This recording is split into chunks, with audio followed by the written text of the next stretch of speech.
Harry Potter and the Deathly Hallows Part 2 was released in 2011 and was directed by David Yates and is based on the second half of the final Harry Potter novel by J.K. Rowling and stars Daniel Radcliffe, Emma Watson, and Rupert Grint in their final outing as these characters, and follows Harry, Ron, and Hermione as they search for Voldemort's remaining Horcruxes in their effort to destroy the Dark Lord as the final battle rages on at Hogwarts. Well, we finally made it. When I originally started reviewing the Harry Potter films, everything was so spread out. I went on to reviewing 1 a year to 2 a year, and the only film I didn't end up talking about was the final film in the franchise. And when I decided to change how I did my reviews on this channel, I wanted to do a whole rehaul of my thoughts on these films, and here we are. And it's been so much fun doing these, and I've gained a new appreciation for all of them since then. And my thoughts have even changed on a few of them after rewatching and even after reviewing them. So, I was really excited to get to this final film after not watching it in so long, because I remember very much loving this film when it came out, and it was an important moment in my childhood because even though at the time I was only 16, it felt like the end of my childhood because I had literally grown up with these movies, and watching it come to a close felt like the end of an era because it was the end of an era for many of us, and I will never forget seeing this movie in the theater and experiencing moment after moment I had read in the book come to life. So, I was hoping that I'd be able to step right back into that time in my life, watching this film again and experience it all over. But, what did I think about the finale all these years later? Well, let's find out. But before we get into that, let's do what we always do here and go behind the scenes to see just how this film was made.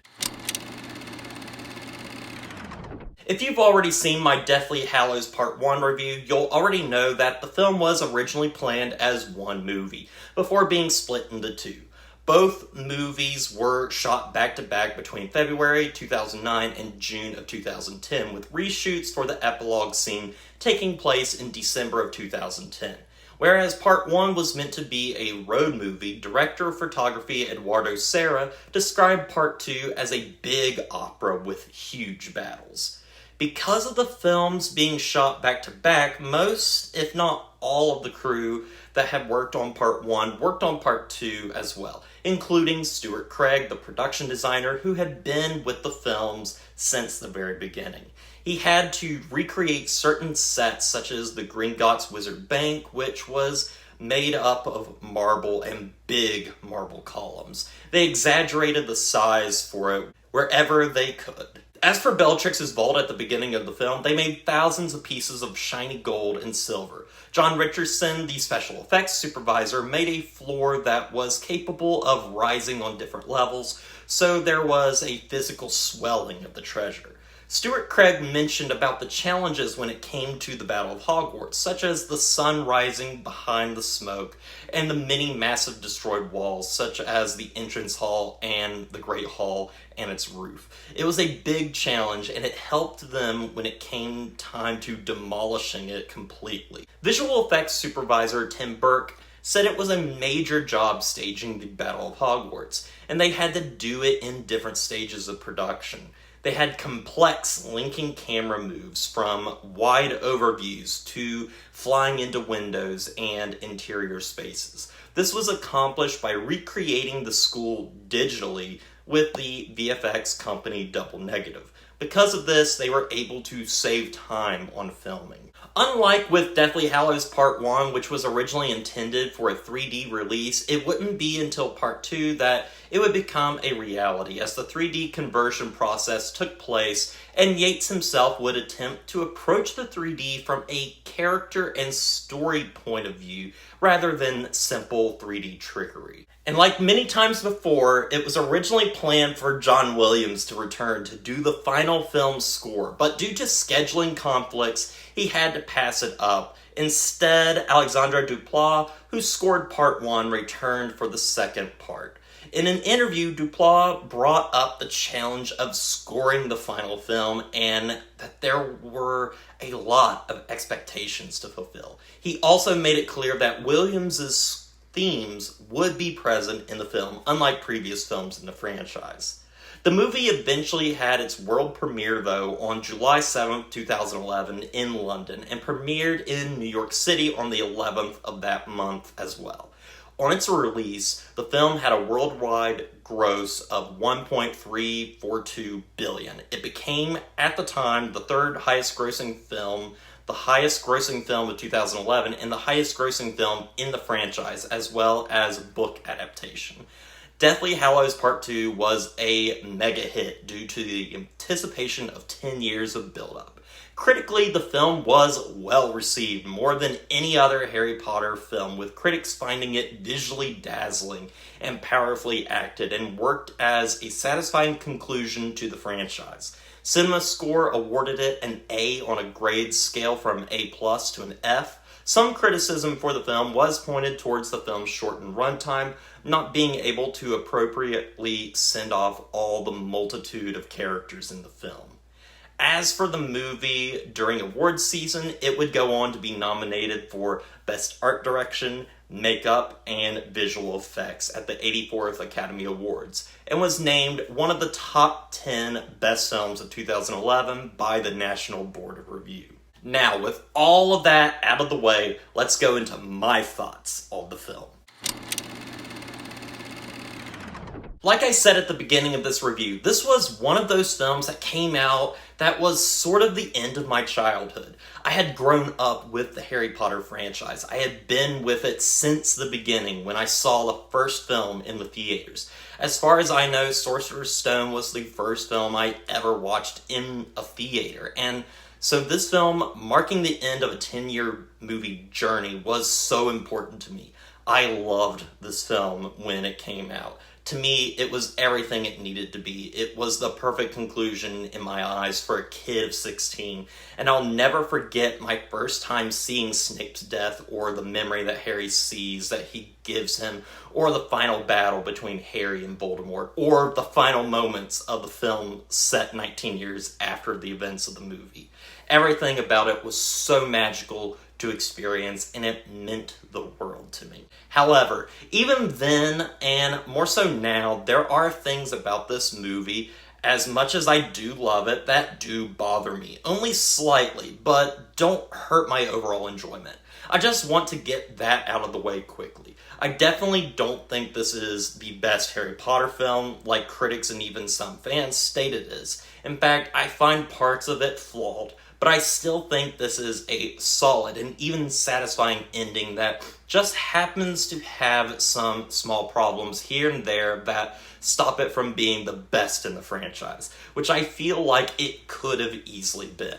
But we'll get into some of those negatives later. First off, let's talk about what I like about the film. I want to say I love how this film starts out with a very fun break into Gringotts. This kind of mirrors the break-in the Ministry of Magic that was in part 1, but it's a whole lot more lighthearted and fun, whereas the Ministry of Magic segment was filled with so much tension. That's not to say there isn't any tension in the Gringotts break-in, but it just ends up being a fun opening for the film and kind of the last lighthearted romp before we get to the main destination for the rest of the film. You start with Harry, Ron, and Hermione disguising themselves as Bellatrix and others who try to break into Bellatrix's vault to get a Horcrux that's locked up inside. We see moments of Harry and Ron using Imperio, one of the unforgivable curses, and a fun moment where they journey down to the depths and come in contact with a dragon that they end up escaping on. It's just a classic adventurous opening that, for me, works as a good opener to the film. And before I forget, I want to state how cool I think the pre-opening to the film is. It really isn't even that necessary, but it adds this dark, oppressive tone as we see Snape, now headmaster at Hogwarts, watching the students march into the castle while this eerie music starts playing. I love this scene. It creates such an interesting mood, and I feel it's something that could have even been cut, but I'm glad it wasn't. However, after that is where the film truly starts, as Harry makes his way back to Hogwarts to see how much it has changed since Voldemort has taken control over the wizarding world. The magic of the wizarding world has been seeped out entirely, and not even Hogwarts, once one of the safest places in the world, is no longer safe. Students now live in fear, and in Harry's absence, characters like Neville Longbottom have taken charge as a sort of leader for the students who are rebelling against the school. One of my favorite moments, though, has to be when Snape calls everyone to the Great Hall because he believes Harry has infiltrated the castle, and quickly, Harry reveals himself and berates Snape in a very commanding performance by Daniel Radcliffe. And we get a nice duel between Snape and McGonagall, which it's just great to see. But then the fun changes when Voldemort hauntingly speaks to everyone to give up Harry Potter or he will kill everyone. And we get one of the best things in this entire franchise. Wizards from all over come to protect Harry and save the school. They begin preparing themselves for actual war, and it feels like a true culmination of the franchise at this moment. Everything has led to this. I will always get chills watching the suits of armor come to life to protect the school. That moment is so instilled in my head. At this point, perhaps I should talk a little bit about the action sequences. They are fantastic. In fact, this is probably some of the best action in the franchise and some of the best directing that I've seen out of David Yates since he started directing the franchise. There's movement and energy in every take. The camera is dynamic, and it honestly makes me wonder how much freedom Yates actually had during this portion of filming, because it's so unlike anything he had directed up until that point. Either he decided to let loose on this final film, or he didn't get to truly direct the film he wanted to. Either way, I think the filmmaking on display is top-notch, and the battles are great, grand, and super messy, which is something that Yates always did since Order of the Phoenix. There's one moment I think about constantly where we follow a Death Eater through the castle into the rafters where Lupin and Kingsley are fighting, and it's just so cool to look at. The movie just feels so grand in scale, with more extras than I've ever seen for one of these films, and the stakes have never been higher. We also get awesome callbacks. I love being able to see the Chamber of Secrets for a second time. Despite it most likely being CGI instead of the full set this time, it's just nice to see. I think this film also handles death, for the most part, pretty well. There's a great sense of loss throughout, especially with the death of Lavender Brown, which isn't super climactic or anything. It's just so brutal in the way it's displayed, and it's haunting to watch. I also think the death of one of the twins, despite wishing we had seen this in the film, Ron and family's reaction to his death is actually heartbreaking. But for me, at least, no death is better handled than Severus Snape's. Voldemort feels betrayed by Snape because the Elder Wand that he now possesses doesn't answer to him, because it was Snape who killed Dumbledore and won the wand. So he has his snake kill Snape.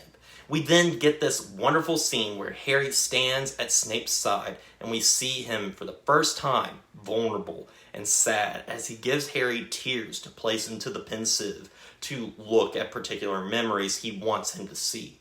And the final moment will always get me. He looks at Harry and finally tells him, "You have your mother's eyes." Follow that scene up with one of the most satisfying revelations in the franchise, and we see that Snape was there the night Lily and James died.